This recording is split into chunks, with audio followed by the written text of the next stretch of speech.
Welcome back to Turning Hard Times into Good Times. I'm your host, Jay Taylor, and I'm really pleased to have with me once again a regular guest these days on this show, Daniel McAdams. He heads up the Ron Paul Institute for Peace and Prosperity. And, I was in Portugal last week, and last week's program was totally pre-recorded, and so it just didn't work out to have Daniel on. But we like to have him on every week because I think what he's doing with the Ron Paul Institute of Peace for Peace and Prosperity is so important in getting information out to the American people that is, I believe, much more reliable than what we hear from the mainstream in terms of helping us understand what's really going on. Daniel worked for Ron Paul when Ron Paul was a congressman as his foreign affairs advisor, and so he's extended that, his experience and talents to help with the Ron Paul Institute. Welcome, Daniel. Thanks for coming back again to be on my show. Thanks so much, Jay. It's great to be back with you. It's great to be back with you, and my apologies to you. I gave you the wrong time to be on the show, and you weren't quite ready. You are ready. You're always ready with the content of your website. No question about that. But on a cell phone. So I just want my listeners to know that if the quality of Daniel's voice isn't what it should be or what it would be normally, it's because of your host who gave him the wrong time to be on the show. In any event, without wasting more time blabbering about things that don't matter, let's talk about some of the things that do matter. In fact, I think that what we like to do on this show always with you, Daniel, is to have you talk about some of the most important articles and issues that are presented at the Ron Paul Institute for Peace and Prosperity. It's a very interesting one written by Ron Paul himself called A Welcome U.S.-Saudi Reset. It seems as though an 80-year alliance between the U.S. and Saudi Arabia may be in jeopardy as the Saudis have become very upset with recent Obama policies. What are the Saudis so unhappy about, Daniel? Well, Jay, they've been very unhappy that they don't. First of all, they were furious that Obama did not go through with his plan to bomb Syria at the end of August and early September. Mm-hmm. They have been supporting with finances, with all sorts of logistical support, the insurgents who are fighting in Syria, as we know, many of whom are Islamic radicals. Saudi Arabia has put an enormous amount of effort, millions and millions of dollars behind this. They fully expected Obama to bomb Syria at the end of August and early September. And when this deal was brokered, they were pretty irritated. But really the straw that broke the Saudis' back, so to speak, was the fact that the U.S. started talking to Iran, and that's just something they just can't stand. So there was a little kerfuffle. The Saudis refused to speak at the UN General Assembly a few weeks ago. They had lobbied quite a while to have a temporary seat on the UN Security Council. Once they were finally awarded that, which is a coveted position, they said, thanks but no thanks, we don't want it anyway. We're rejecting this seat to send a message to the U.S. who we're irritated with. And then finally, they said, we're going to reassess our relationship with the U.S. So is it kind of a hissy fit? Maybe it is. Maybe they're trying to get attention. But Dr. Paul, as you pointed out, calls this a welcome reset to U.S.-Saudi policy, U.S.-Saudi relations. Could you explain to me and to our listeners why the rift between, why the Saudis and the Iranians hate each other so much? Well, a lot of it is competition for control, to be the dominant power in the region. Mm-hmm. There certainly is a religious component to their enmity toward each other. The Iranians are a Shia country, and the Saudis are, as you know, Sunni. So there is that element as well, and there's a competition for who will be who will control that part of the world. The Saudis have long wanted to overthrow the current Iranian government, and they have really kind of used the U.S. as a proxy. U.S. aggressiveness toward Iran, the sanctions are all meant to weaken the Iranian government, and lead to regime change. Mm-hmm. So that there's sort of, as Dr. Paul pointed out in his column, they've been egging us on to fight their wars for a number of years now. Mm-hmm. Can you explain the alliance also with the Israelis and the Saudis seem to hit it off or be sort of allies, right? Well, they certainly have. They have the same goals in the region. They both want to see the Assad government overthrown. Mm-hmm. They both want to see Iran taken down, a regime change in Iran, and these are the two big goals that they share. And so what Dr. Paul pointed out in his column is that, look, if you guys have this much in common, you're both wealthy, technologically advanced countries. Mm-hmm. Why do you need us in here fighting the battles for you?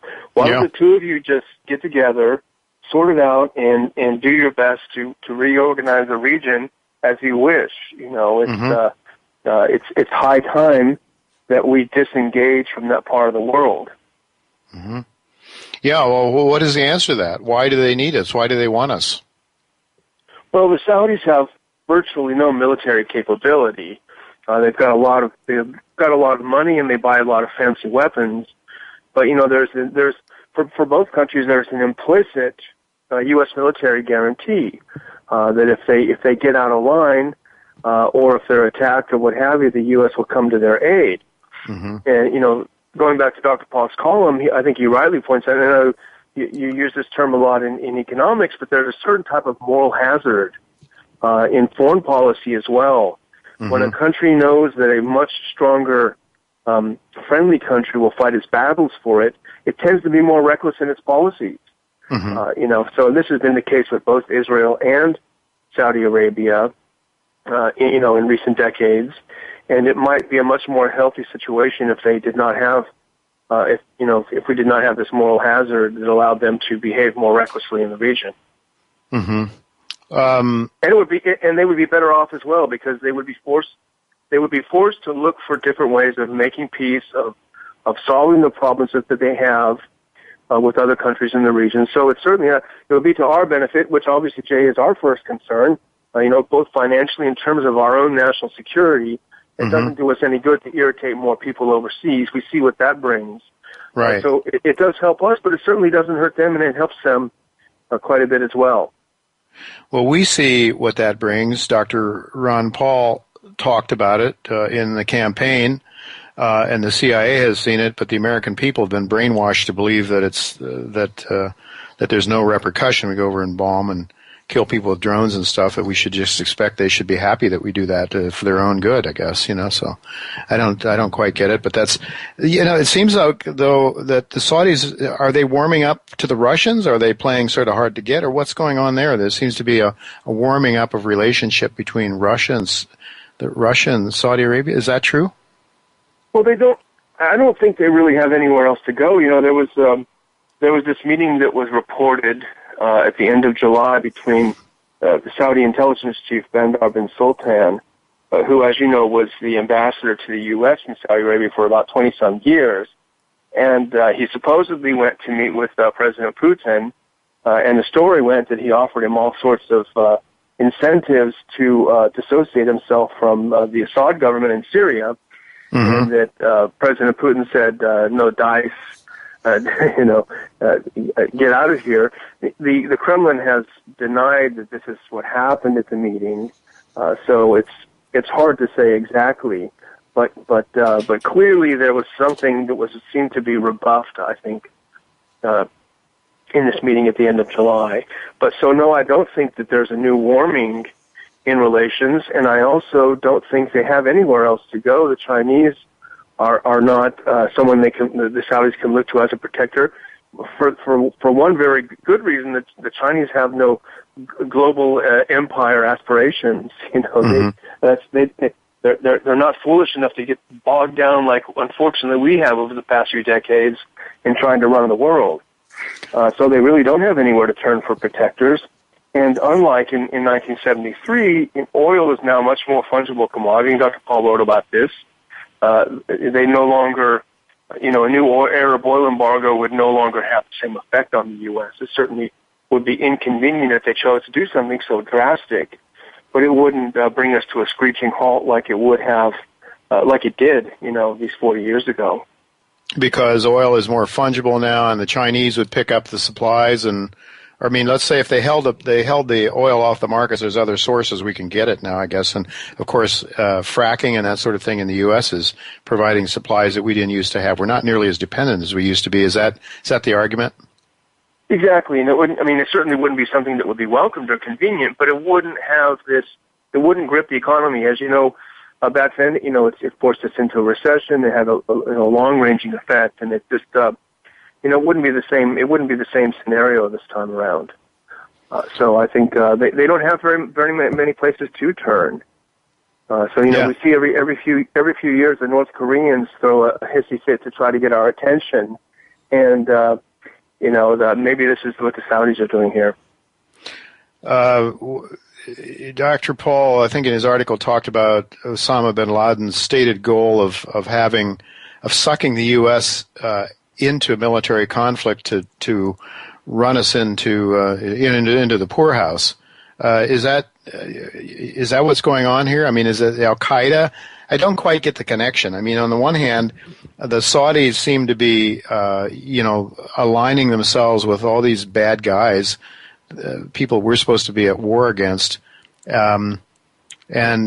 it just does. The whole thing just doesn't make any sense to me. Except somebody is making some money from this, Daniel.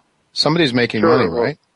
That's what it's all about. Remember, the Saudis were a chief supplier of mujahideen to fight the Soviets back in Afghanistan at the time, and these groups later became Al Qaeda itself, including a fellow named Osama bin Laden. We had a very large component of Saudis involved in the 9/11 attacks here in the U.S. Yep. So Saudi Arabia, to a degree, has been a bit of a malevolent force in the world. I don't think that can be denied. And you're right. Osama bin Laden did want to suck us into all of these. There was a tape that he recorded. Was explicit in his goals. And it seems as if we've fallen for it. He said every time someone yells somewhere, the whole U.S. Army is going to have to go, and that's the case. That's what's happening. So it's very foolish on the part of the U.S. Yeah, it's and the neocons are really ticked off at Obama now for some of his policy measures, I guess. I mean, in terms of Iran and the ones you were just talking about in Syria. They don't want to they don't want peace. Obviously, they want to keep the war machinery going along. On the other hand, Obama is not exactly an angel either, is he? This is a guy that's really sort of fostering an Orwellian world, essentially, of spying and manipulation of the population. Here we got the whole world angry at the United States now for spying on its citizens. The French people, even leaders of foreign countries have their phones tapped. This is just ridiculous. What's really interesting now is you see the White House denying that Obama knew about the tapping of foreign leaders' personal phones, and then you have the NSA saying, "Oh no, he did know about it." And I think this seems almost unprecedented to have a president and his own intelligence services arguing with each other over who knew what. Yeah. It raises the question of how much control does he have over these people? Is this an $80 billion kind of rogue government that not even the president controls? It's quite chilling. Daniel, I think. Yeah. Go ahead. I'm sorry. Go ahead. No, I was going to say I think the answer to that is probably yes, and the reason I say so, we've had the author of the book on the Bush family, the story there was that he gave there was that when Richard Nixon was president, he wanted the CIA files on Kennedy to learn who was behind the Kennedy assassination, and he was denied those files by the CIA. To me, that tells me that the president is not really the president, that there is probably this. Huh? No, it is very chilling. You're right. It seems to me that, yeah. I'm sorry, Jay, I keep cutting you off. No, I keep cutting you off. We got another minute or so. Just your thoughts on this. Well, I was going to say, it's interesting now with the NSA backed into a corner. We saw General Alexander was up on Capitol Hill today, and they say the last refuge of a scoundrel is patriotism. And here's what he said. He said, here's what the NSA does. Quote, It brings back more soldiers, airmen, and Marines alive from dangerous postings. So the implicit in that is that if you're questioning what the NSA is doing by spying on everyone, you're secretly wishing that all of these U.S. military men would die, or at least you're certainly not concerned with them coming back healthy. Well, what a lot of... It is awful. And he also says that, well, now that we can do all this, we can see what neither the CIA nor the FBI could see before 9/11. Well, hang on then. How come we've spent all of these billions and billions of dollars from 1947 up until September 2001, and they never thought of looking at any of these things? It's sort of a condemnation of everything the intelligence community has done in that period. Yeah. It doesn't make any sense at all. And, of course, this is why we are talking to you, and why the Ron Paul Institute for Peace and Prosperity is so important, is to shine the light on these scoundrels. I mean, the mainstream press doesn't take the time to think. It's just quick sound bites and manipulative slogans that get people thinking in the wrong direction. It's the con artistry of the propaganda machine that we have that's just so egregious, and it's so it's so undemocratic. Of course, we, as I've said before, Jimmy Carter is saying that America does not currently have a working democracy. So a former president of the United States is saying the United States is no longer a democracy, doesn't have representative government. So what we have is a government by this rogue group of powerful, rich military-industrial complex that Eisenhower warned us about. Daniel, I just want to ask you, I went to the Ron Paul TV channel the other day. Yes. And I've been a subscriber, just haven't taken the time. And there is so much good material there. I couldn't believe it. I watched an interview that Ron did with the former governor of Minnesota. And, yes. The wrestler. That was fantastic, and I would just like to tell our listeners, give the website that people can go to watch Ron, but they have to sign up. It's a subscription service, but it's not all that expensive.